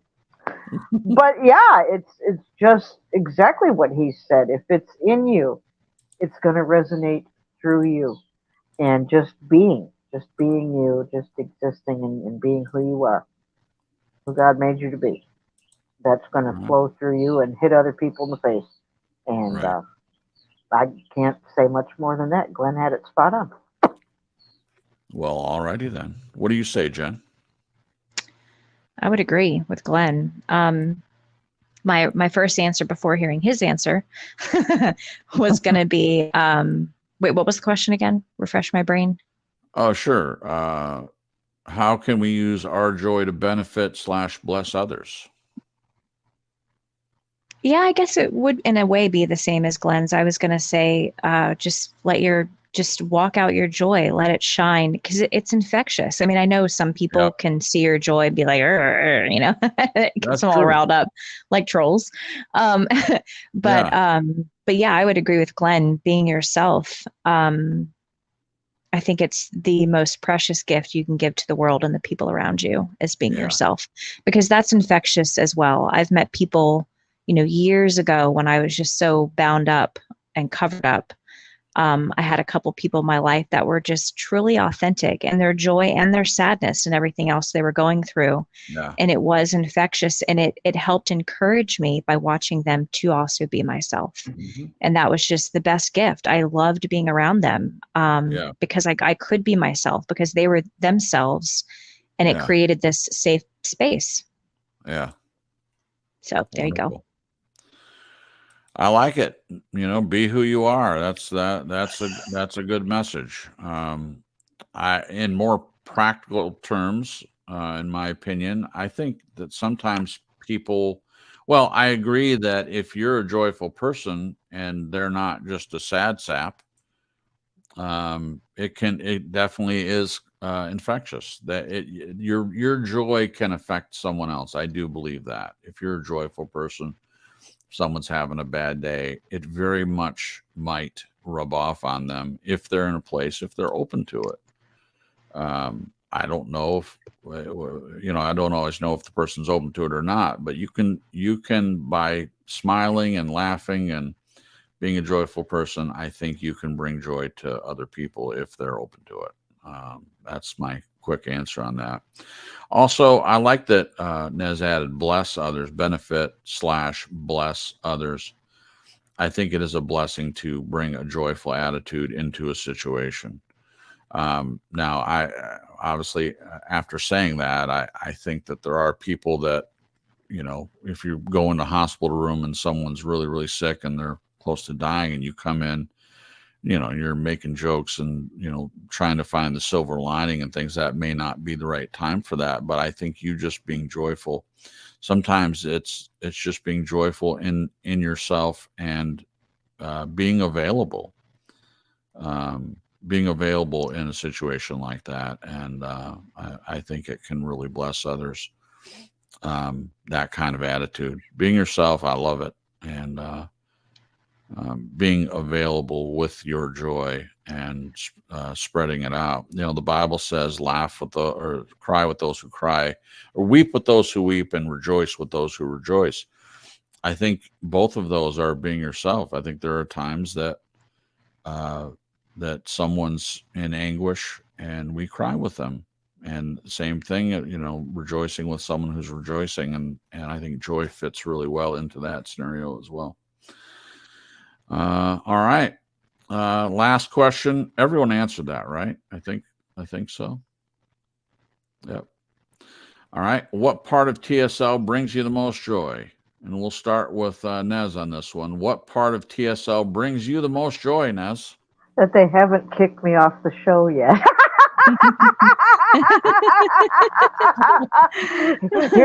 hearing Cripps try to pronounce Paulo Coelho. What else brings me joy? Glenn's laugh. Glenn's laugh. And when he does his Monty Python voice. I love it. Yeah, when he does that too. What really brings me any joy about doing TSL, other than the aforementioned things, is getting to do something positive with 3 beautiful friends that I'm very honored to know and to have in my life. And I mean it. I'm glad I haven't given me the boot yet. Really. I don't take it for granted. So I'm every day, every Sunday that comes, I'm like, whew, one more. Yeah, whew, I made it this far. But I like the fact that we can reach out to people in a positive way. If they don't like what we're saying, they can go somewhere else. There's a million other channels to listen to. But I'm thankful for the people that do enjoy what we have to offer. And even though we're not medical professionals, we're not clergy, we're not anything like that, but we're just real people sharing our own true life stories and experiences and discussing things like grown adults should be able to. Right. And having differences doesn't mean hatred. No. And I really, that brings me joy too, knowing that we can come together in a place like this and do what we do here. And the people that come and hang with us in the chat, they bring me joy as well. So, boy, I'm pulling a Cripps here. I better shut up.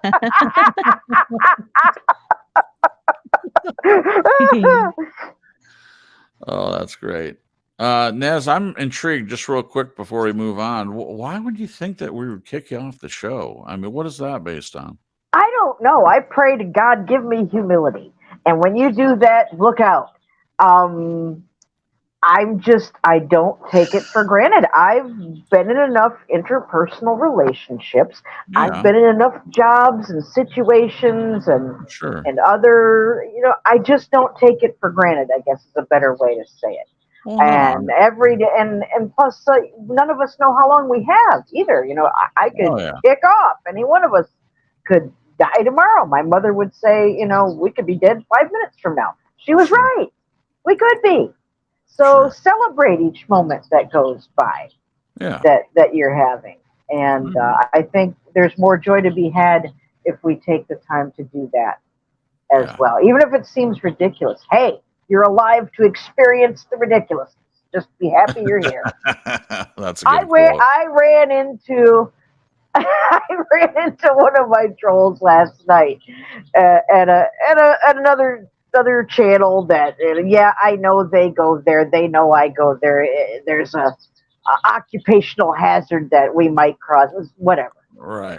But this one, he ain't nothing. And and I told him, I said, and I'm blocked there now. I think he likes to block me from that channel and whatever. So anyway, I said last night when I wasn't blocked, I said, hey, fill in the blank of his name there just a minute, And I said, hey, how about you do an art challenge what did I say? I said, how about an art challenge if you can stop trolling long enough to pick up a paintbrush? Oh. Right. And so I went to that same stream today and I'm blocked. So, gee, I wonder who did that. I wonder. Right. Oh, God. Wow. But even those people have turned into a source of joy if I find it. I'm just glad, as miserable as they may be, as horrible as they may like to treat other people for whatever their reasons. Yeah. I believe God made them too. And Jesus offers the same invitation of salvation for them as anybody else. Yeah. Scripture tells us, while we were yet sinners, Christ died for us. That includes them. That doesn't exclude the internet trolls. No, it That doesn't. includes them too, doesn't it? Yes, And so I was glad that even though that person's a great big pain in the you-know-what, at least they're still alive and breathing. And, you know, so it was actually, came away from the encounter last night laughing. So I had joy in that. My goodness, I better shut up now. Thank you, Nez. I appreciate that. Jen, what do you say? How can we use our, wait, did you end? Oh, what part of TSL brings it? I've lost my place. What part of TSL brings you the most joy?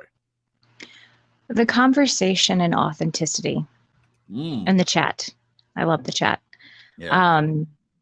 I wish there was a way we could have all of the chat on with us to discuss, or we could all get together in person and just hang out and talk. That'd be wonderful. It would. But yeah, just the relationship and sharing and being open. It's wonderful. It's a treasure to me very much. And the laughter, especially Nez's laughter. Yeah. Infectious. Yeah. And talking about deep stuff. I know sometimes it gets a little much for people and they're like, oh man, but I love digging into that stuff. All of it. The good, the bad, and the ugly. Good, bad, and the ugly. I love it. Yep. Well, thank you, Jen. That was great. What about you? Well, you guys just about talked about everything that I enjoy as well. And I would just add, I was going to say the chat when they're involved and when they seem to really be getting something out of the conversations, and especially when they join in, you know, when they ask questions, when they tell stories, I get a lot of joy out of that, because we have great conversations between the three of us just on our own, but to do a broadcast where other people are coming, you know, when they can. I mean, not everybody comes every Sunday, but that's all right. So when they're really engaged and when it seems like they really get something out of it, that really does, is part of what brings the most joy. I agree. I love, Glenn's, when he does the Monty Python. I'm a huge Monty Python fan. So there was one time, it was a while back, but he and I were talking like that together, and it brought me a lot of joy. The write-ups that you guys do, they bring me joy. It's one of my favorite things about TSL is that we have differing perspectives on a wide variety of topics. And this is something that Nez kind of alluded to a little bit about, you know, disagreeing and things like that. You guys have heard me talk a lot about how it really bothers me that we live in a world where people can't have different opinions. And this has bothered me for a long time, and I've talked about it a lot. And one of the things about TSL is, even though we might disagree on a certain topic, or we might not even all have the same beliefs, that we are able to have conversations and dialogue and keep coming back week after week, and it doesn't divide us. I love that. That truly brings me joy. That is something I wish I saw more in the world, where when people disagree, they can just carry on. It doesn't have to be the end of anything. It doesn't have to, they don't have to allow it to, well, I just can't talk to this person anymore. You know, oh, well, I'm done. They don't have to get all riled up. They don't have to, you know, take their ball and go home. It can be something that you go through and hopefully learn something else, learn something new from someone that has a different opinion than you. I could go on, but I'll stop there. All those things are joyful things to me about TSL. And I will say, no, I'm not. See, I forgot whether I'm supposed to. No, I'm not going to say anything about that. Never mind. I was going to say something that I know would bring Nez joy, but it's got to be natural. I think she knows exactly what I'm talking about, but that would bring me a lot of joy too, Nez. Anyway, okay, those are the questions for tonight, and we're done with that. I'll just read the rest of the write-up again after the questions. Nez says, when I am feeling low on joy or I'm having trouble seeing it because I do believe it is still there, I go to Jesus in prayer, and in turn, I'm given things that point me back to joy. My art streams are a huge part of my ongoing blessings from other people. There are times when I look down at the chat and I am delightfully derailed by the playful and hilarious comments. What a treat and treasure are not only the comical comments, but the people themselves. In Nez Studios, my Billy, Derby Jack, my BFF Bobbie, and Angel Bulldog are truly the best at throwing humor grenades at me and can set me laughing to the point of needing tissues and towels. A beautiful place to be. In my experience, it is the people who love us the most who can truly bring us joy and happiness. Just keep letting them do it. And then the quote again at the end, join with those who sing songs, tell stories, enjoy life, because happiness is contagious.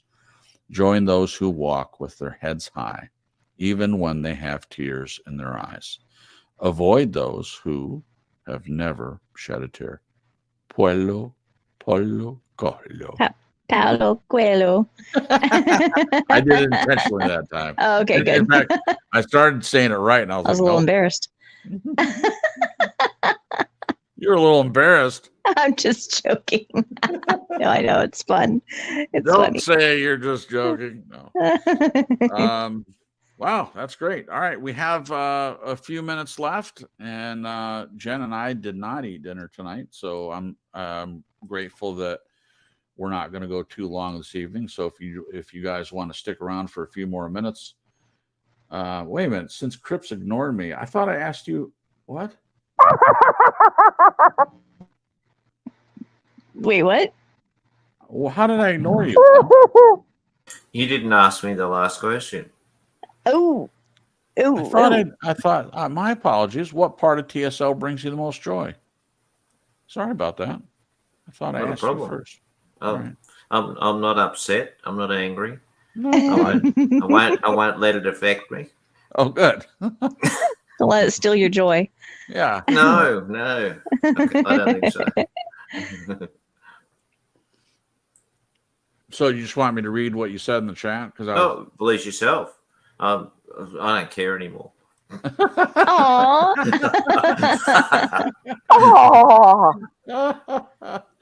Oh, that's great. Gwen says, since Cripps ignored me, LOL, my answer to previous question is the smile I would put on his mother's face with the thought that one never knows how life will play out. That's beautiful. See, that was worth reading. Absolutely. Beautiful, Gwen. Yeah, I really do think that my mom does know how things have played out. I really do. And I choose to believe that. Maybe it's not true. Maybe, there are some people that believe there's nothing after this life and this is the only life you live. And I choose not to believe that. But I think that we exist beyond this. And I think that wherever that is, she has an awareness of what's happening and the fact that she doesn't have to worry about me anymore. And certainly Glenn and I having a friendship, which led to a friendship with Jennifer. And she didn't know you, Nez, obviously, but I think she would be delighted that you're a part of our lives. And to see everything that's happening, everything that has happened, and everything that will happen, I think will delight her to no end.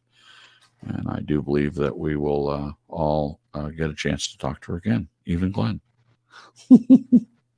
Anyway, all right, Jen, would you mind reading a couple questions that everybody has to answer? I'm wondering if I should read. I picked out a handful, but I think maybe I should keep it to 2 since I'm starving. Okay, let's do 2. Let's do 2 questions for everyone. Okay, so this, yeah, just for everyone. Right. Okay, so one is from the good pile and one is from the bad pile. There is also reflection cards and tough questions, but I'm going to do the good and the bad. Okay, we'll start with the good. No, we'll start with the bad. Okay, what do you think I need to let go of? That's one of the questions under the bad. Who are you asking? You get to choose who to ask first. Oh, let's see. Glenn, what do you think I need to let go of, Glenn? Bullshit. I would agree. Okay. Well, these are kind of like about me. Let's see here. All right. Nez, I'm going to ask you this one. What are you still unlearning? This is from the reflection pile. What are you still unlearning? What am I still unlearning?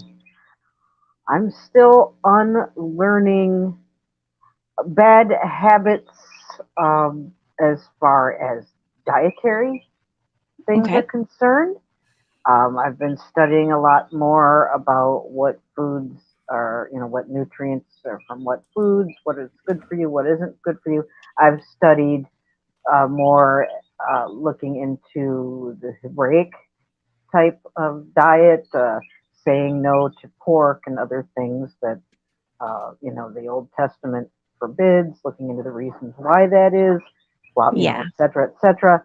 I'm revamping, unlearning a lot of bad dietary habits that I've had over the years.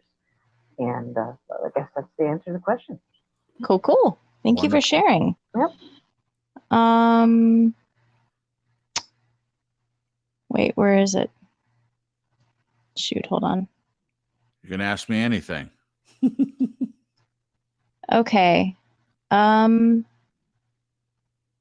What are you still unlearning, Cripps? I'll do that one because the other ones are asking questions about me, and I already did that. What ask again? Sorry. So what are you still unlearning in your life? Oh my gosh. Wow. I am unlearning things that I was taught by my parents that are not helpful or useful for me is one thing. I'm also unlearning what I see as toxic parts of Christianity that I feel are not that do not depict the way that I see God. And I've talked a little bit about that, but that has been, I think, one of the hardest things to do because I've grown up in the church, and a lot of it is valuable. I'm not throwing out the baby with the bathwater, so to speak, but I'm having to unlearn certain doctrines and dogmas that have been instilled in me that I don't agree with anymore, and unlearning those things, unlearning those attitudes. It's gotten easier than I would have assumed it would be. I'll end with that. Okay. Those are two things that I feel like I'm still unlearning. It takes time. Yeah, and then there's one left over for Glenn because it's not me asking him about me, but about him. Okay. Dun dun dun. Wait, where'd it go? Oh, here it is. Okay, Glenn, if you could start any business, what would it be and why?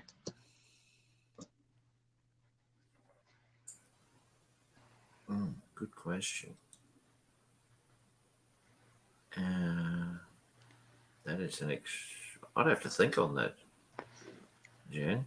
I'll tell you what, think about it, and I'll ask you again next Sunday if you want.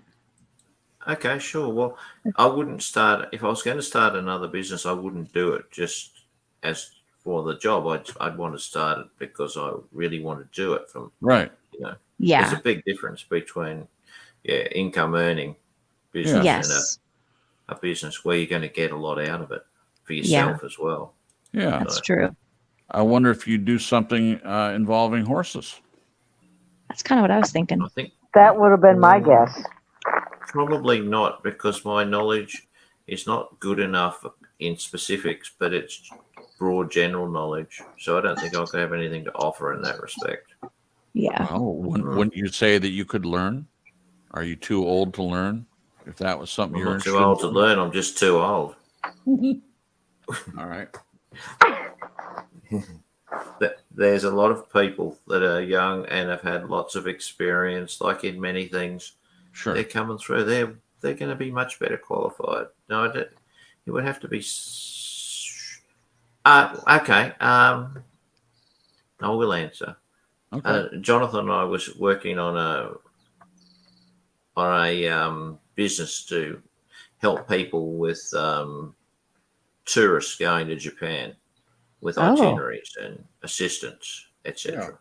All right. That's cool. And you've got the experience, so you could have a lot of input. Sure do. Yeah. All right. So that's been in the pipeline for a long time, but we've been too busy. Okay. Yes. Wonderful. Thanks, Glenn. Thanks. Thank you. All right, so that's just a couple of the questions from the game that Jen got, and I think it's wonderful, especially for people, in a friendship or relationship, one that's close to you, and you can ask each other questions, and it's a way to get to know someone at a deeper level. I think it's great. So Jen put in there that you can have it, get it on what is it, Amazon. Yeah. Okay. I'm going to put my email in here if people are indeed interested in sending a story or a couple stories, whatever you want to do, send them to my email. And, if I either I'll read one at the end, if I get one, if I get a couple, who knows? This could start something where if a couple people do it, maybe other people would be willing to add to that. So I'll put it up in there before we go. But that's it for us. Thank you guys for being a part of tonight's broadcast. This was a wonderful one written by Nez, and we appreciate her time and putting her heart into this one. Joy and happiness. It was really good. I really enjoyed it. Thank you, Nez. We'll be back again next week, and we have changed the time back to 8 p.m. Eastern Standard Time. I hope everyone has a good week. And I hope that you find ways to find joy and happiness no matter what you're dealing with. Decide that you're worth that there's value in you enough to rise above your circumstances. You can do that. So I wish that for everyone. So that's it. I'll say goodnight. Jen, if you want to say goodnight to the peoples. All right. Good night, people. So great to be here as always. And thank you for everybody in the chat with just your participation and comments and sharing. We really appreciate it. And if it weren't for you, it'd just be 4 farts over here talking amongst themselves and laughing. Oh, man. We really appreciate you guys. Hope you have a good week, and we'll see you next Sunday. Thanks. All right. Thank you, Jen. Let's hear from Glenn. Glenn, take a minute to say goodbye to the peoples, please. We'll say goodnight. I really do like the chat because there's lots of things that come through there that are very valuable and worthwhile. So, without the others, I think it would be nowhere near as productive in general. That just sounds a bit boring, I know, but hey, it's all good. Yes. There it is. Good night. Thank you, Glenn. Oh, it's the best.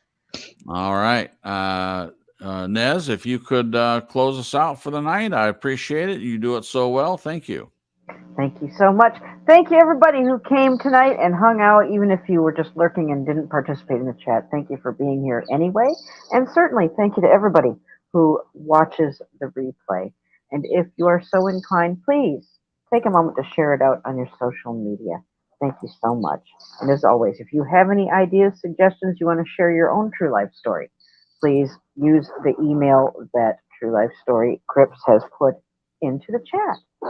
Well, what a lot of fun. I was concerned. I didn't know how well this would go over because I always get nervous. But thank you, everybody. We had a great discussion, and I couldn't be more pleased. Really, I had a good time tonight. I was a little bit concerned, but it went far better than I thought it might. So, and I like that you brought the cards out too. I would Yeah. like to see more questions from the cards that you got for your birthday, Jason. That's a lot of fun. Oh, great. Okay. Thank you. That's good feedback. Thank you. I love it. I love stuff like that. Thank you, everybody. God willing, we will see you next Sunday at our original, proper, and much better for me time at 8 p.m. Eastern Standard Time. Oh, thank you, Jesus. That is answered prayer right there. Woo! Ask and you shall receive. Thank you, Lord. Woo! Wish I had my tambourine down here. Thank you so much. God willing, we'll see you next Sunday at 8 p.m. Eastern Standard Time. Have a great weekend, and God bless.